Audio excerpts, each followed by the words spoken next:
Do you wonder about past lives? Have you ever thought about where your soul has been, where it's going, or what lessons and memories have been gathered along the way? In this podcast, we will discuss past life memories, psychic phenomena, energy healing, and other metaphysical topics with experts and the average person to find out how we can heal through these experiences. So I invite you to join me on my journey. Welcome to the Regression Session.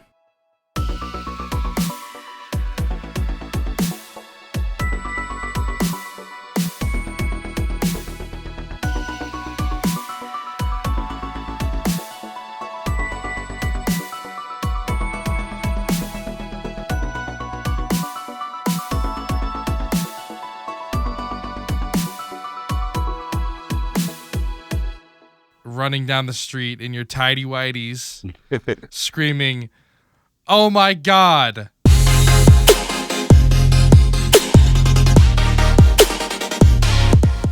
Welcome back to the Regression Session. My name is Ian. Welcome to the Regression Session for any new listeners. Thanks for tuning in. We love you. As a community, we have reached the top 10% of all shared and followed podcasts globally, but only 20% or so of you have clicked follow in the podcast player. This means that you're going to be missing notifications for show updates every time I upload a new episode. So go ahead, go in that podcast player, click follow on the show, and while you're doing that, don't forget to give me a really good rating and a great review so that we can spread awareness of the show and grow as a community and collectively raise the vibration of the planet. On this episode, I'm going to be talking once again to my boy Andy Sway. Andy is a level 3 QHHT practitioner, an intuitive reader, and generally a man of many talents. In this episode, we're going to be speaking a lot about emotional reactivity versus emotional proactivity, which essentially is the concept that we as adults are trained to externally or feel like our emotions are caused externally when really they're caused internally and they are part of us. So things don't necessarily make us feel a certain way. So I'm excited for y'all to hear this episode with Andy, and without further ado, here's my conversation with him. Andy, thanks for coming back on the show. Thanks for having me, Ian. I've been stoked to talk to you for the one day that I knew you were going to come on. So we were talking about like the awareness of traditional therapeutic practitioners. Right.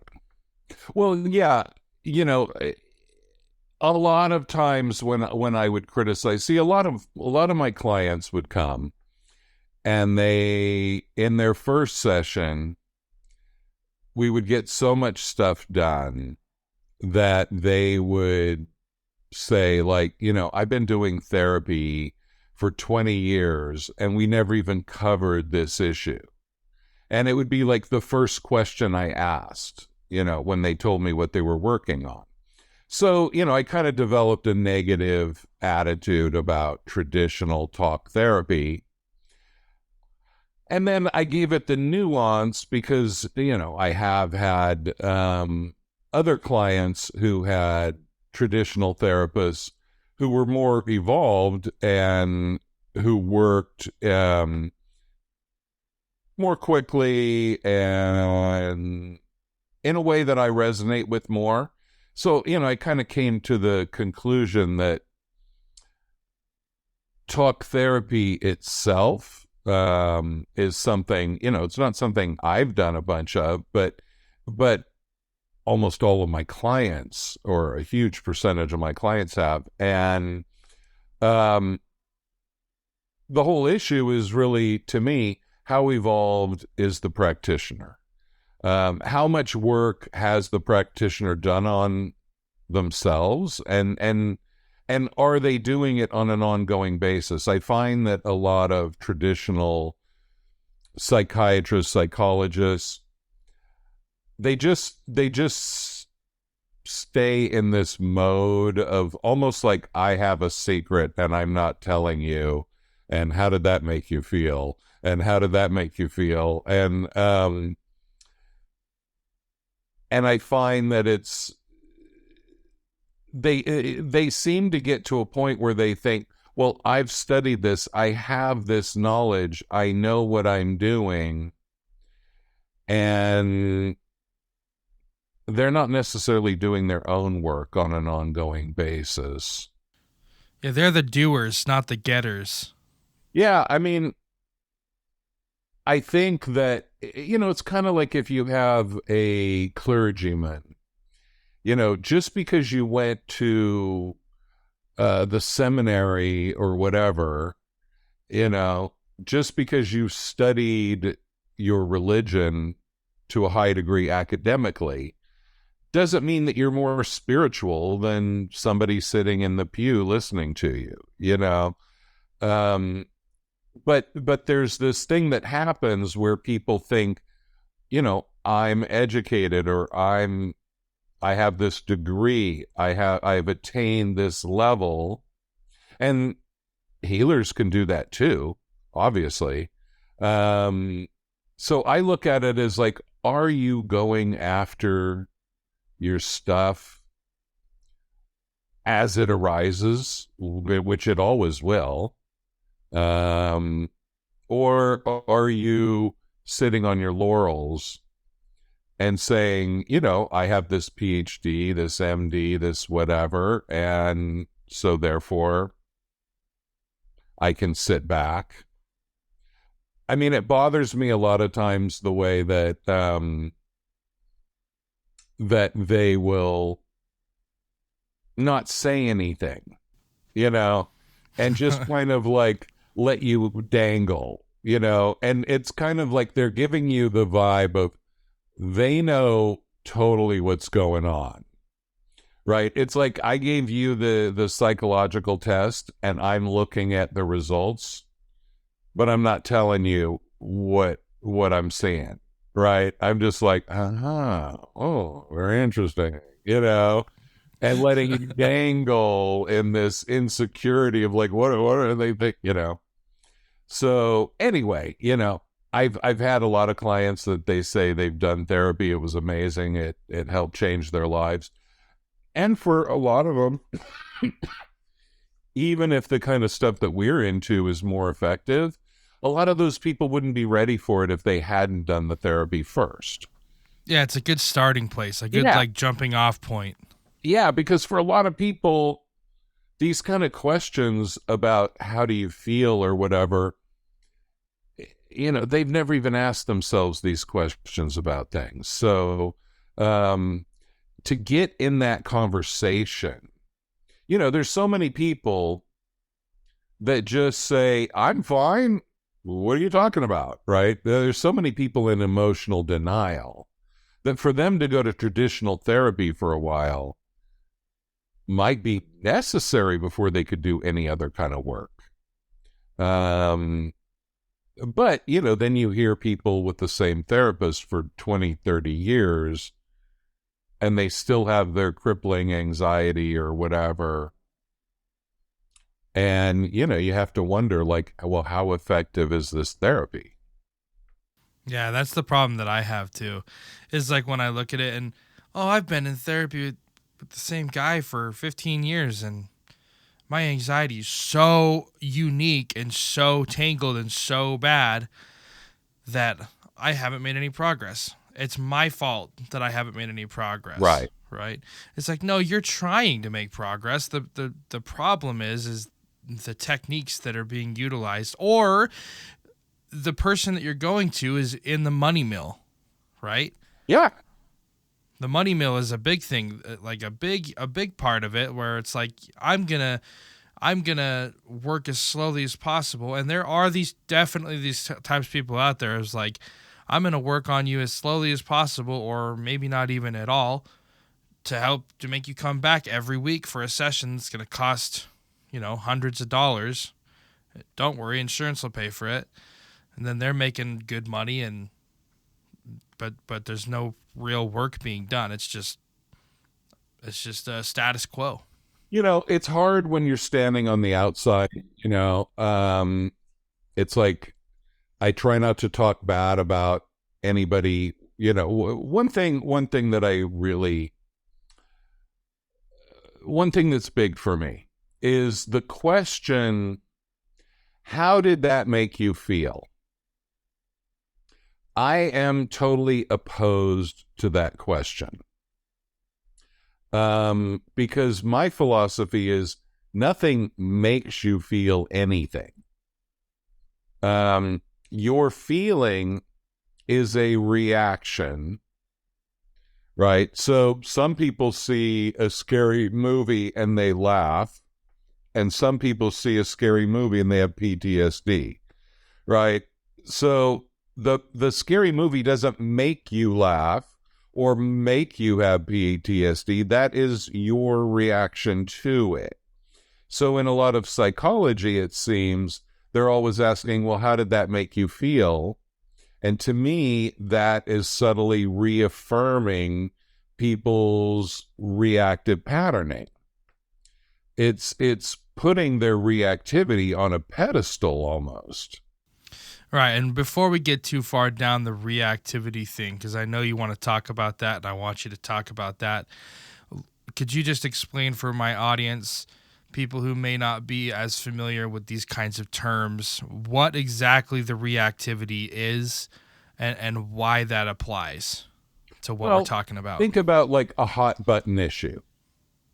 Like, dad always called you a dummy and put you down, and every time you messed up, you're just a dummy, right? Or whatever other word you want to pick.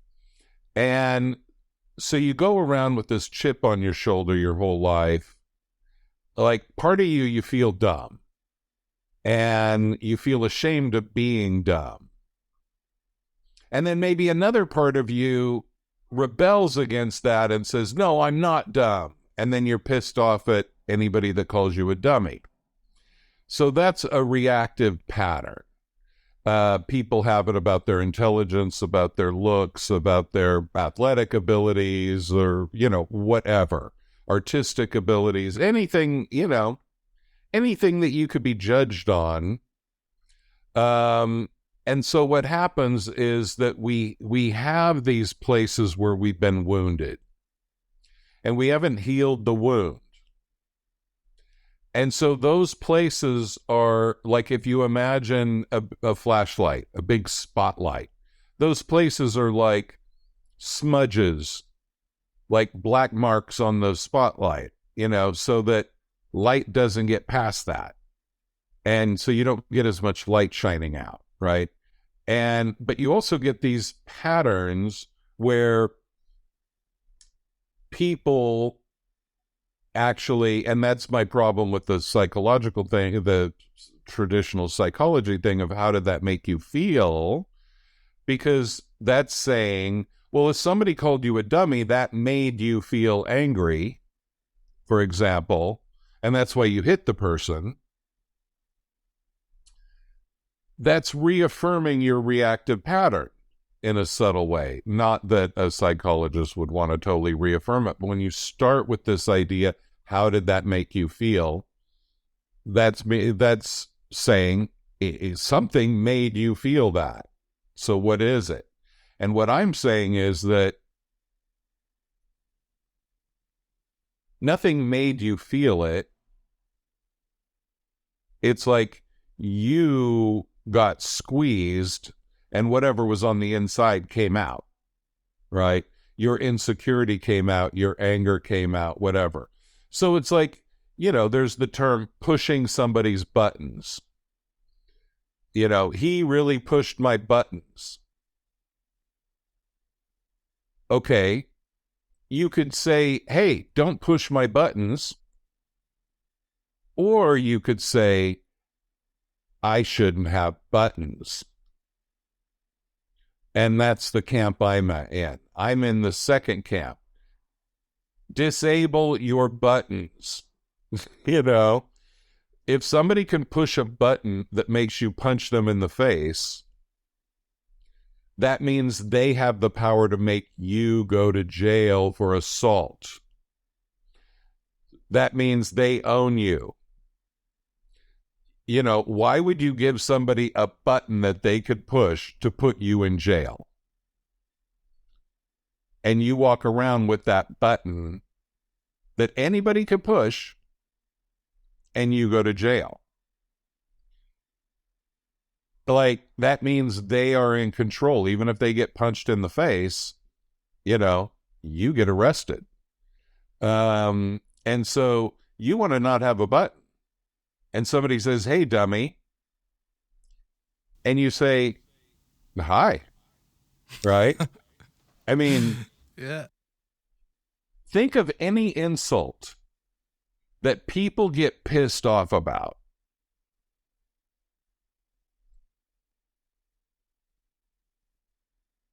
Can you really say that that insult is 100% wrong? Like, if somebody calls me stupid, I cannot say that they are 100% wrong. Right? Like, I've heard about E equals MC squared my whole life. I cannot break that equation down to you and run it through. Like, okay, let's see. Let's take E is 12. And, like, I don't know how to work with that equation. Right? I know that's some smart thing that Einstein came up with that changed the world. I know what the E and the M and the C and the squared stand for, right? See, I don't even know what that stands Right. for.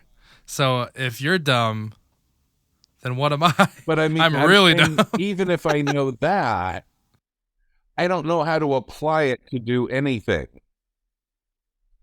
And so it's like, if somebody says you're stupid, it's like, yeah, you're probably really stupid at rocket science. You're probably really stupid at writing things in cuneiform or Egyptian hieroglyphics, right? You're probably really dumb at advanced structural engineering, or whatever, right? Most things we don't know anything about, right? So the thing is, if somebody calls you dumb and you say, yeah, totally, I don't even speak Chinese, right? And that's the most spoken language in the world. I don't speak any of it, right? There's way more areas where I'm dumb than where I'm smart. And so it's like anything like that. It's like, what are we fighting against, right? What we're fighting against is the emotion that we don't want to feel. That feeling we had when Dad called us dumb, that humiliated feeling. And so we lash out. Or we go within and we freeze and whatever. Maybe we have shut revenge down. fantasies. What's that? Yeah, we shut down. Yeah, we shut down, we lash out, we get drunk, or whatever, right? But the point is that other person now has power over you because you have a button to be pushed. And so when somebody says, how does that make you feel? It's like, oh, well, tell me about how they made you feel rather than tell me about this button that you leave out there for random people to push. How could we deactivate that button? Right, and that's the question there. So like, how do we reframe it? How do we instead of asking how does that make you feel, how can we reframe it and deal with the problem? Because we've talked about the problem, we've talked about the perception of the problem. Now we have to offer a solution. Okay. So, what's your take? My take is, number one, feel the emotion that is being triggered and feel it more. And then keep feeling it more. And so the analogy is like, imagine that emotion. Like, I'm humiliated if somebody calls me dumb, for example. So feel that humiliation more and more and more and more, and sink into it and expand it. And the idea is, imagine that feeling of humiliation is like a balloon attached to your body. Every now and then that balloon blows up. It becomes huge. Maybe it even becomes bigger than your whole body, whatever. You spend your whole life trying to keep the air out of that balloon. Okay? My thing is like, no, keep blowing that balloon up until it pops. Because once it pops, you'll never get air in it again. Okay? Instead of, when you keep the air out of the balloon, you keep yourself from reacting, then that balloon is always there available to be reactivated. But when you blow the balloon up, and it pops, no amount of air, that's not a balloon anymore. That's shredded rubber, that cannot be filled up again. So somebody calls you stupid, feel stupid. Feel the humiliation of being stupid. Feel it in your body. And the way to blow up that balloon is, don't call it feeling stupid. Call it what it feels like in your body. Every emotion is a physical sensation. Every emotion. Okay? But most people, they think it's like more like a thought. But if you really trace it down, every emotion is a physical sensation in your body. So, like, you could have insecurity that is a tightening of the throat, or fear that is a tightening of the throat, right? You could have feelings where your shoulders get tight, or your stomach flutters, or your heart races, right? There's all these feelings, right, that the body has. And when you study the chakra system, you study the acupuncture system of Chinese medicine, you see these correlations between emotions and body parts, and how things get stuck. But anyway, you go to that feeling and ask for more. Like if you say, I'm so afraid, my heart is beating so fast, I'm afraid I'm going to die. Now, I'm not giving medical advice, and if you're at risk of death, don't do what I say. Okay, but otherwise, for the most people, what I would say is, dare your heart to kill you right now. Andy, one thing you told me a while back when we were talking like off the air and stuff is I was telling you about how I struggled with anxiety about my son, and you're like, if you're gonna have anxiety, you just need to do it. Like, you need to. You said something that made me laugh. You said, "I'm imagining you getting up in the middle of the night and running down the street in your tidy whities, screaming, 'Oh my God! my son is going to die and I'm going to lose my kids and blah, blah, blah.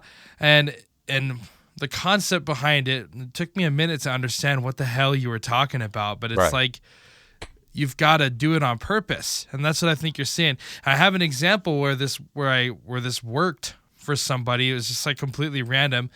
And I'm going to tell you about it. Yeah. This lady that I work with, she's very Mormon, and they don't like to swear Right. at all. And so I was talking to her, and she said something like, "Oh shit," or something. Right. And she looks at me with this horrified expression. She's like, "Oh my goodness gracious, golly gee, I'm so sorry that I..." What in the world? Sorry. I'm so sorry that I swore at you. She's like, "I teach the primary kids, and I never swear, and I promised my husband that I'm going to try to stop swearing." And I look at her, and and I said the same exact thing. I was like, "You know the only way that you can stop swearing, right?" And she's like, "How?" I said, "You have to swear on purpose." Right.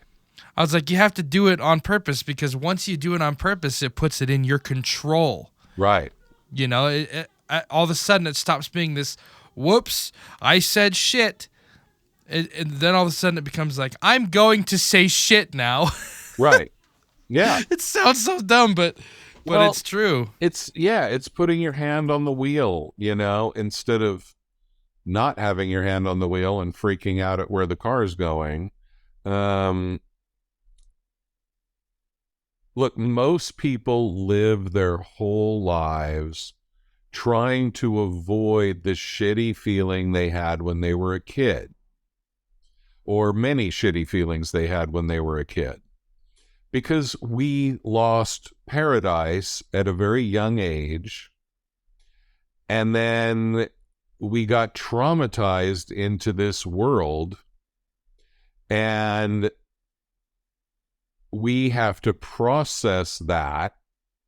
And when you look at it as somebody who's done a couple thousand past life regressions, you realize, well, that's part of the system of reincarnation. You forget who you are, you come here,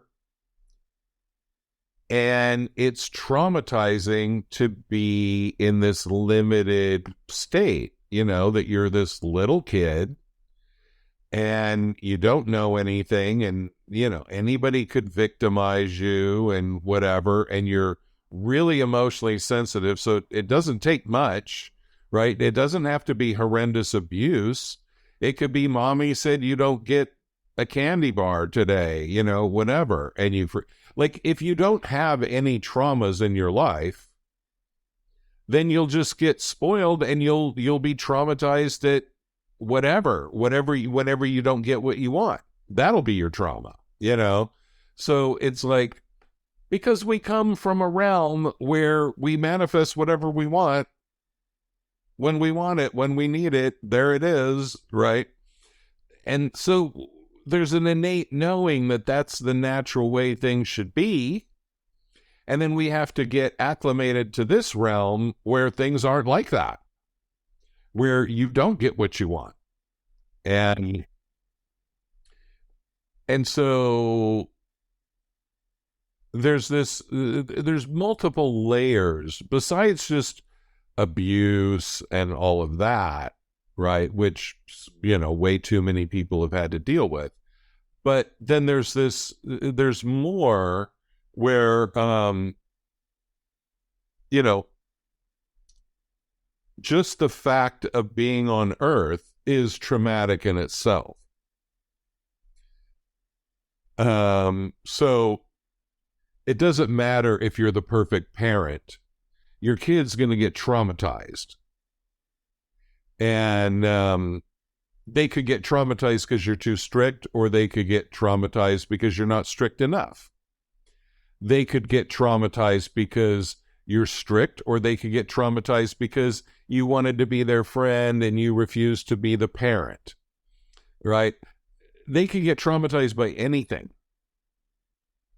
They're gonna get traumatized. Because it's a harsh world. It's a limited world, And so the point is, go to the trauma, feel it. And what it really comes down to is that we are, on an ongoing basis, we're rejecting the inner child version of us that has the trauma. Just like the pure emotional, like, I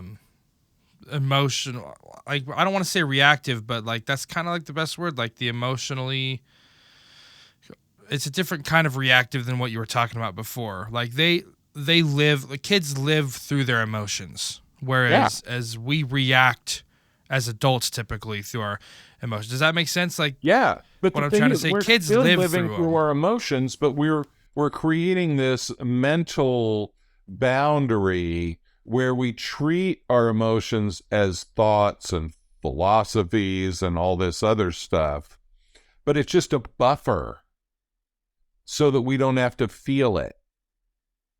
It's like, I'll ask people, like, okay, you're afraid. How does that feel in your body? And they'll say, well, it feels like fear in my body. And I'm like, okay, no, give me a physical sensation. Like, where in your body and what is the sensation? And they'll say, well, it feels like fear in my stomach. And I'm in, no. Fear's not a sensation in your stomach. Like, fear in your stomach could be clenching, or it could be quivering, or it could be all kinds of things, right? What is it for you? You know? And they'll be like, oh, it feels like a rock in my stomach. Okay, cool. So now feel the rock getting bigger. Feel the rock weighing you down, crushing you. Like, let the rock do its thing to the max. Let the rock be 100 feet in diameter and you're on the ground being crushed by it. Whatever. Like, whatever would be your visualization, like, just surrender to that rock. Because you created the damn rock in the first place, right? It's like saying you're in a dream and a monster's chasing you. And I say, turn around and ask that monster for an ice cream.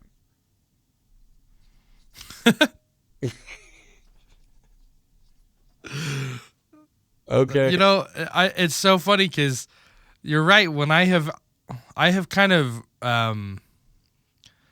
not on purpose, but like the need for the like past life stuff has been less for me lately than, like, we'll just call it energy work, Yeah. right, or emotional work. That it's been less of a need for me, even though my audience is like starving for like regression recordings. I'm like, people don't need that right now. What they're needing is this emotional work done. And one of the things that, like, the very first question I'll ask is, you know, I always build it up with a little bit of context. I'm sure you do too, where you just kind of explain some concepts to people. And then I'll ask them, so let's just say you're dealing with anxiety. And I'm like, all right, so the first question I ask is, where is it? Where's the anxiety? Where do you feel it in your body? And Right. and someone's like the most common thing is like, well, what do you mean? And I'm like, well, think about the anxiety and where does it live in your body? Right. And a lot of people are like, oh, wow, it's like, one dude was like, it's in my shoulders. One lady was, it's in my throat. You know, it's in my stomach. And they'll say, I didn't even realize. I didn't even realize Right. that that's where it Most lived. people don't. And what I'll have them do after, you know, obviously there's a couple steps to my method that I do personally, but overall, what I'll have them do is I'll have them take that, let's just say it lives right here in their chest. I'll be like, okay, take that and like spread it out to your entire body so your entire body feels that anxiety. Right. And I'm like, and just wait, like, take away all the walls, open all the doors, take down the fence, whatever, take off the padlock and let it hit you like a freight train. And spread it out to your entire body, like to the tips of your toes, the tips of your fingers, and the top of your head. And I'm like, let me know when you're feeling that anxiety as intensely as you've ever felt it in your life. And when they Yep. get it, I'm like, okay, now multiply it by 2, right? Exactly. So now you feel it. And that then once you feel that anxiety, it's like, okay, now you felt it. Now you felt the anxiety. It's not so bad. What's next? Like, what's the next best thing you can feel now? Right? And then I'll have them just kind of manifest that and work up the ladder of like, okay, now you felt that. What's next? What's next? What's next? Until they get to nothing. I felt it all. So it's very interesting. And, Right. and it's kind of like a natural thing that people go through too. Is like once they get it down, they're like, oh, now I can feel this. Oh, okay, now I can feel this and this. And they'll just do it all by themselves with very little prodding. And the thing is, here's another thing. So then a lot of people will say, so if I do that, will I never feel anxiety again?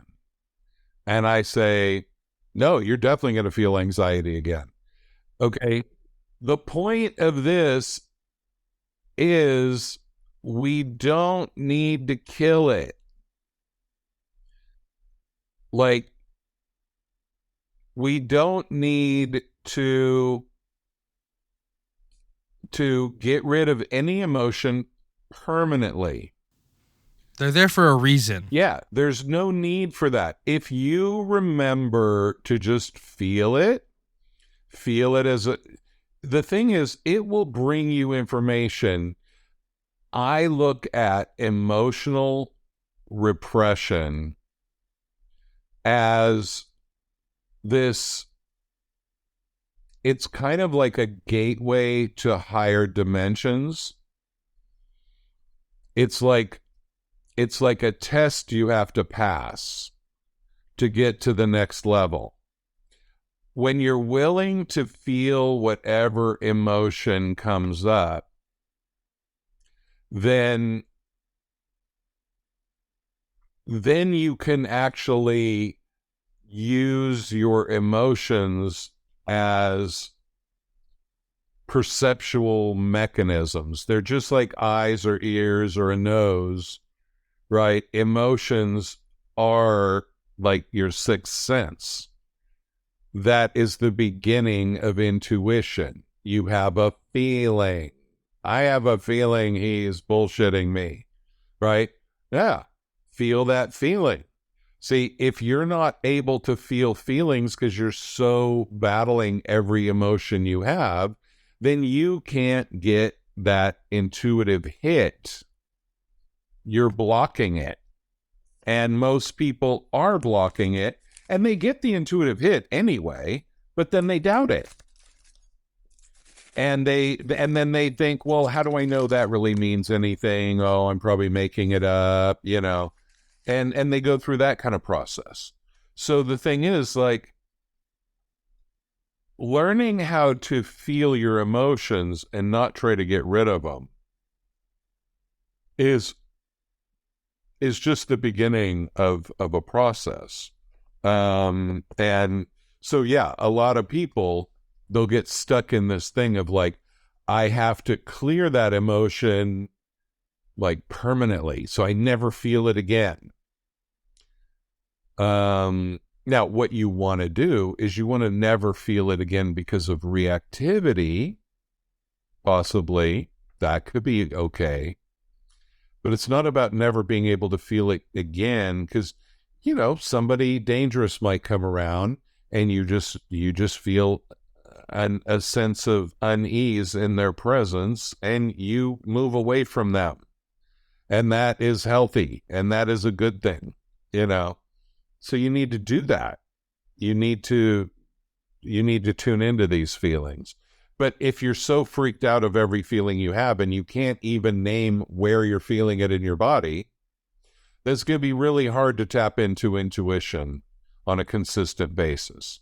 Everybody taps into it at some point, but usually they doubt it. So it's not really a sense. It's like if you went around seeing things and then you doubted what you were seeing, then you couldn't, you're not trusting what you're seeing. So what good is seeing? If you think you're making everything up. Well, that looks like the edge of a cliff, but I'm probably just making it up, so I'll just keep walking. Yeah, I've definitely had my fair share of doubting my intuitive hits, as you call them. I've questioned my own sanity, like when I first started doing my channeling stuff. Yeah. That was weird. Let me tell you about the first time it happened. You'll think and you'll be like, oh, no wonder he questioned his own sanity, because it just, like, out of the blue, I started being a vegetarian. I don't know if that was a catalyst of some kind, or if, like, it released some kind of a mental block that allowed me to do it. But I was at a cabin with my family, and, like, me and my wife had our own little cabin with our kids, and my brother and his girlfriend and my sister and my parents were all in the trailer. Right. I was sitting on the porch of that cabin with my wife, and we were just chatting, and I looked at her. I got this, like, this feeling that I'm now familiar with, but it was like a weird feeling. I just looked at her and said, "Don't freak out." And then I flopped. It's like flopped over and started talking. And I started talking. I don't even remember what I said, but my wife was like, "What the hell? That was weird." And then this other time, like the second time it happened, I was doing a past life hypnosis for my buddy on my couch, and I just happened to glance in my kitchen, and I saw this fork on my kitchen counter flip up into the air and land in the sink. Wow. And it was like a loud bang, and I was like, "Whoa!" And previous me would have been scared. I would have called the whole thing off, but I was like, "Oh well, there's a lot of energy here." Yeah. I was like, that was weird. And then after he got done with his thing, I said, I got that same feeling where I get really tired and I start to feel the butterflies in my stomach. I was like, somebody's here. And then I laid down on the couch and just started talking. And then my buddy started asking me all sorts of questions, and I was answering them, and it was weird. But I came up and I was like, "Oh, I'm sorry, guys. I fell asleep and took a nap. How rude of me." Right. That was very rude of me to fall asleep like that. But no, apparently I was talking for like 3 hours. Whoa. And yeah, and they were like, "You weren't taking a nap." And I was like, "Dude, you're lying to me." Right. So I definitely understand why people would doubt that, because it's weird. Yeah. That's what it is. Totally. It's well, here's another issue, and that is identity. Okay. Now, one thing about past life regression is that if you do it once, and definitely if you do it a lot more than once, the whole idea of your identity is going to change. Now, there is somewhat of a danger for some people, absolutely, that all it does is just adds more identity to bolster the ego. Okay? It's not guaranteed to be this spiritual awakening thing. Nothing is, right? I mean, you could go meditate on a mountain for 20 years in Tibet, and at the end, you just come down more egotistical than ever and say, like, I meditated on a mountain in Tibet for 20 years and you didn't, right? I mean, you could totally do that, right? And you could say, oh, I was all these different people in past lives, so, and you weren't, right? And so therefore I'm so important and I'm on a mission from God and blah, blah, blah, right? So, there are dangers with the ego. The ego can use anything to bolster itself, and it will. It's just like, it's like that Miranda warning. Anything you say can and will be used against you. Like, the ego is just like anything can and will be used to bolster the ego. right? It could be, I was more abused than you were. I'm a bigger victim than you were, whatever. And so Yeah, I've heard therefore I that rule. before. You think you had it hard, right? I mean, the ego could take anything to bolster its position, right? Um, but when done correctly, past life regression shows you how, in one way, how magical and perfect your identity is in this current life, and how it's perfectly what you need to be to take your next evolutionary step. But on the other hand, it shows you that identity is pretty damn random. It's pretty that, well, let's say there are levels of identity, right? There's the identity of you, there's the identity of your past life character. But then there's the identity of your higher self that has the past lives. That's a different kind of identity, right? And then it goes up, up, up to all the way to oneness, source, whatever. But the thing is, like the first time I did past life regression, I experienced a lifetime of a personality completely opposite to me. And like, one thing I always hated was people that, like, if you say, if you won the lottery, what would you do? And they're like, well, I'd go back to work sweeping floors on Monday, right? And I'm like, oh, come on, man. Don't you have any imagination? Like, if you could go anywhere in the world, where would you go? Well, I'd go to the national park 20 miles from my house, or, whatever.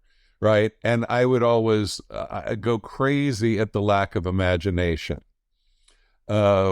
Some people, and think like, you know, is that it? Like, right. But then and again, I'd be like jealous of those people also, because like they're fine right where they are. I had one guy, he went to a future life, and the future life was like kind of the end of this century, not that far away.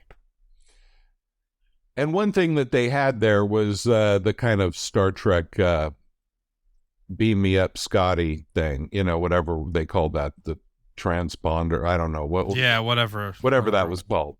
So you could beam yourself to anywhere on Earth instantly. And I said, man, everybody must be like, going to Bali every day to see the sunset, or, breakfast in Paris, whatever, like I'd be lining up for that thing 20 times a day and just be going all over the world. And he said, in the beginning, it was kind of like that. But then what happened is everybody just settled down into their perfect time, their perfect place, their perfect job, their perfect everything. And they fit right into their slot, and they were, they were doing the perfect job for them, living in the perfect climate for them, whatever. And everybody was in sync.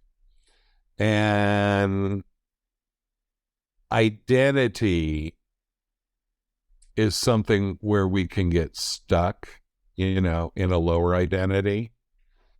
But there's also like, it's not about getting rid of all identity. It's about just kind of getting the bigger identity, like, what is the identity of your soul versus the identity of your ego? And once you're at the soul identity, there's probably a next one, and so when people have these pieces of identity, that's just like these pieces of reactivity, right? Like, I'm identified as this, and, like, I'm a Republican, or I'm a Democrat, or I'm, and whatever kind of identity, I'm a sensitive person. So you can't say that to me. identity is another way we form ego out of nothing. We create these things, these identities. And when we do past life regression, we can surpass those identities and get to the next level of the game, which is really cool. And then the funny thing is, then you really appreciate these identities more. They are unique things. Like your personality in this life is a precious thing. And there's nothing that needs to be messed with. Like it's a certain unique frequency that has never existed before, will never exist again. And it's beautiful. And everybody's weird, and everybody's trying to like prove they're not weird, which is like never going to work. But when we can release the attachment to the identity, we open up a whole new level of identity. And anyway, just something for people to think about. Like, because it really works with reactivity. Well, all your concepts that you always talk about, you always make things like so practical in this life. You know what I mean? There's a lot of people that I talk to that it's easy to get lost in this like bubble of energy work and past life work and quantum healing, and it's easy to get lost in like we're gonna save humanity and we're gonna raise the vibration of the planet and all that stuff, and which is cool. But I'm glad I'm glad I had you on my show again, because you always bring it back to the individual, I think. Right. And I can appreciate that a lot. Thanks.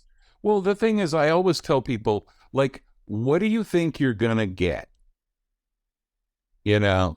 What do you think you're going to get? Like in the past life hypnosis? In anything, any spiritual attainment, you're going to do mushrooms, you're going to do ayahuasca, you're going to go meditate in a cave for 20 years, whatever. There's a part of you trying to get something. And so what do you think you're going to get? Right? What do you think you're going to get by being spiritual more than materialistic, for example? Now, I'm all into being more spiritual than materialistic, but if I win that lottery tonight, I'm going to be very materialistic. Yeah, you are.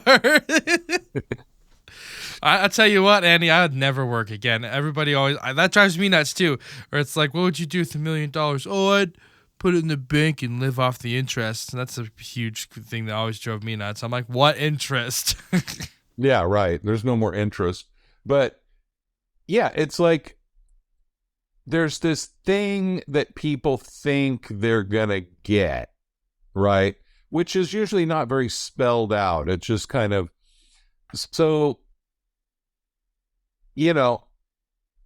I can get into the weirdest spiritual things, like alien past lives, as an animal on another planet, whatever, like whatever. Okay, I can go there. Not a problem. I don't skip a beat going there. Okay. But see, the thing is, like, to me, it's all consciousness moving into forms temporarily, right? So it's like when you're in this certain form, you're there to experience that form. If you reincarnate as a rock on Jupiter, that's what you're supposed to be vibing on for a while. you know, and there's no hierarchy to it. There's just experience, you know. And so, like, when you're really happy, you're just in your experience, right? I mean, you're in your form, you're in your personality, you're in whatever you like and don't like, and you love it, you know, and it doesn't really matter in a way what it is. That, and so what people are doing is they feel this emptiness inside and they're trying to get something. They're trying to get this grand, amazing, I'm going to fly over the rainbow with unicorns and whatever. Okay, cool. When you do that, right? But when you're sitting here not doing that, dreaming of it, what are you avoiding about just sitting here right now with no unicorns and rainbows, right? Like, this is magic too. This is just as magic as that. You know, this is just as amazing as that. Like, if you lived in the land where all you do is fly around on unicorns, you'd be like, I wonder what it's like to be a human, you know, drinking beer, watching football. Yeah, the grass is always greener. Yeah. So it's like, it's really about coming into the simplicity of your own being. And then that inevitably leads you back to the divinity of your own being. Because the divinity of your own being decided to be you for this lifetime. That wasn't a fuck up. You know? Not a coincidence. Not a coincidence. That was like the most wise part of you making this really holy decision, right? And if you could feel the exaltation of that, of like, I am at the pinnacle of my, like, if I was the king of Jupiter 22 lifetimes ago,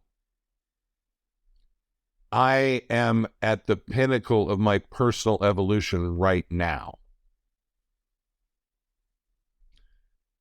And whatever the king of Jupiter was all about, I got that, you know, that's in my files somewhere. If I need it, it'll be there, you know. But right now, that's not my job. Now my job is to be this dude, you know. And so when you come into this form, this self-love, where you accept whatever you are, you feel whatever you feel, right? You allow reality to be there.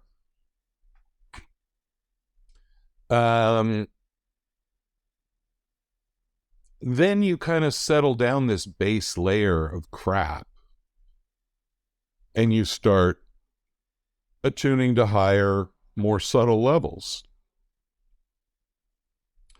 And so past life regression is a great thing for that, because it can unplug you from the limitation of your personality and show you a wider range.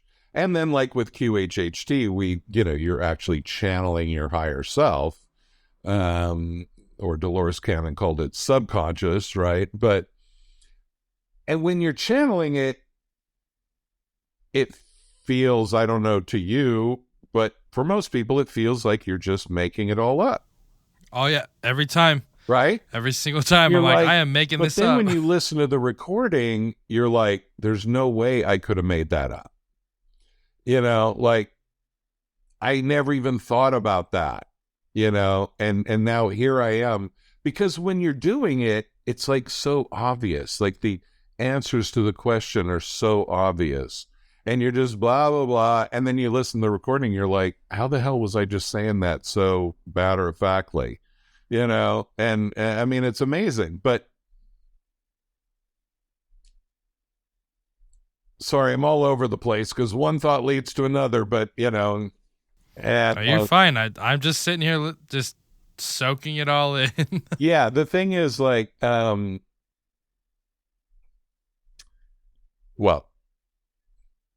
all my wires just crossed. So let's start fresh with something new.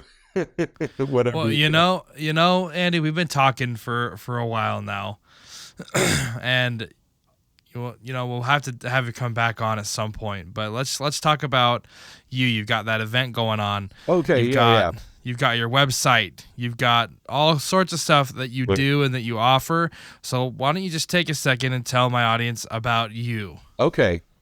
So, well, first of all, I'm doing this this short event on February 10th at the Conscious Life Expo, which is at the LAX Hilton here in LA. And I'm doing a lecture and a little mini group hypnosis thing about discovering your multidimensionality through QHHT, past life regression. So that's going to be about the fact that our past lives, most people just think of their past lives as being a human on Earth. But the fact is, most of your past lives have not been as a human on Earth, most likely.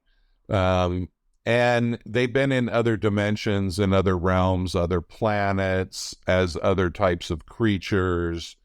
And so when we tap into our multidimensional aspects, that's another way of kind of dissolving the limited identity like I was talking about. So, for example, I've had a lot of clients who went into a past life as an angel. And then when I was talking to the higher self afterwards, I would say, okay, so like Ian was an angel in a past life. Is that true? And it's like, yeah. And then I'll say, okay, so did that angel die? And the higher self will say no. So I'm like, so that angel's still alive? Yeah. Like angels don't die, whatever. Okay, cool. So then Ian, is he actually an angel on another level? Like, yeah. So the thing is, the multidimensionality is happening concurrently. Like, you might be an angel in the angelic realm, and you're a human in the human realm simultaneously.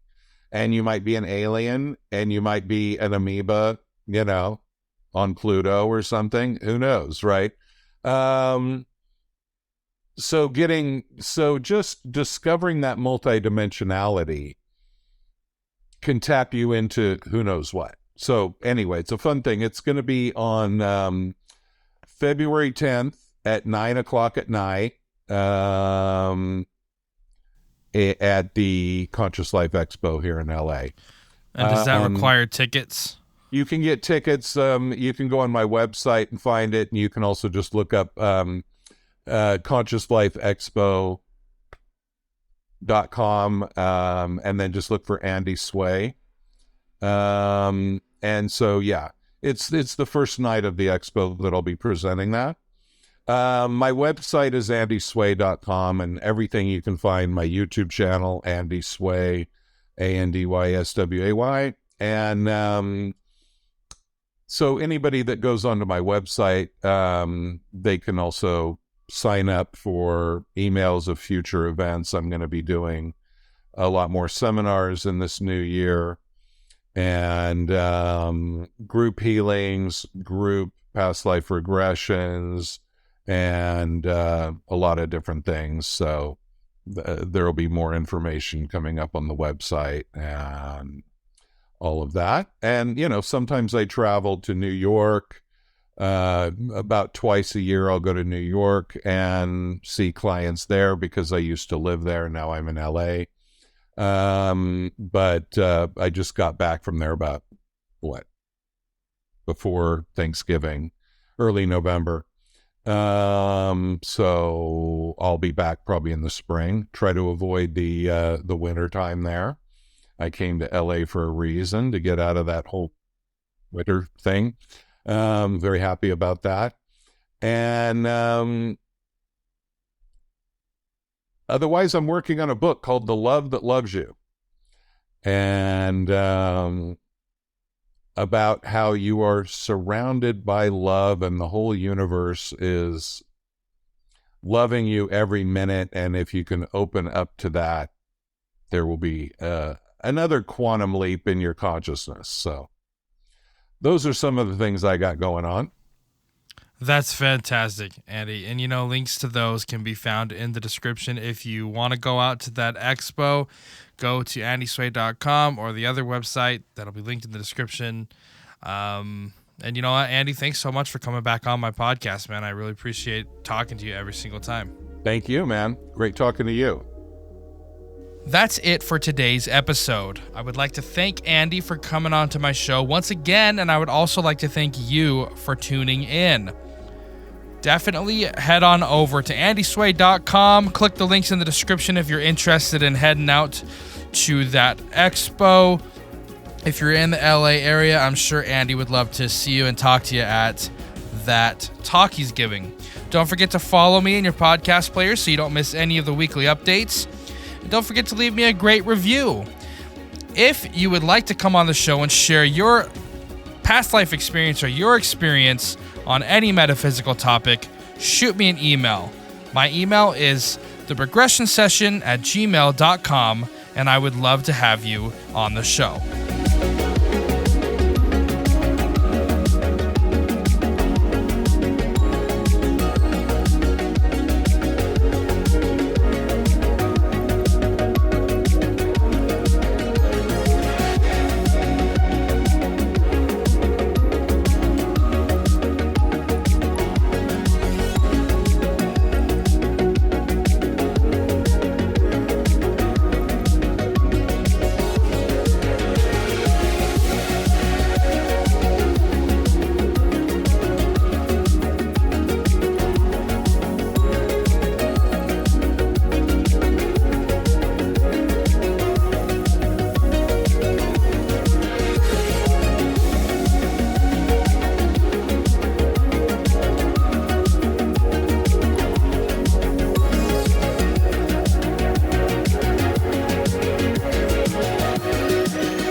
So, what's the difference between a dirty bus stop and a lobster with breast implants? One's a crusty bus station and one's a busty crust station. I love that joke.